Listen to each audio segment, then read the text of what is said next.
Hello friends, ఈరోజు మన ఛానల్లో ఒక సైన్స్ ఎక్స్పెరిమెంట్ చేయబోతున్నాం. ఆ ఎక్స్పెరిమెంట్ పేరు కాయిన్ ఫ్లిప్పింగ్ ఎక్స్పెరిమెంట్. చేద్దాం పదా. ఫస్ట్ ఈ కప్ తీసుకొని దీంట్లో 75 ml వాటర్ వేసుకోవాలి. ఇప్పుడు దీంతో 50 ml వాటర్ ఉన్నాయి. తర్వాత గైస్ అగైన్ 25 ml వాటర్ వేసుకోవాలి. చూడండి గైస్, 25 ml వాటర్.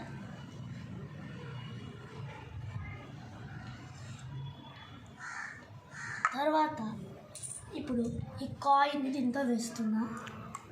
చూడండి గైస్, ఈ డ్రాప్ అయిపోయింది లోపలికి. ఇప్పుడు ఈ డిప్పర్ సహాయంతో కాయిన్ వేసి చూద్దాం. చూడండి గైస్, ఇది స్లోగా లోపలికి తింపాలి. అప్పుడు ఈ కాయిన్ అనేది ఫ్లోట్ అవుతుంది. ఓకే గైస్, చూడండి, ఈ కాయిన్ అనేది ఫ్లోట్ అవుతుంది. Okay guys, ఈ experiment నచ్చితే please like, share and subscribe. Want to finish 100k likes.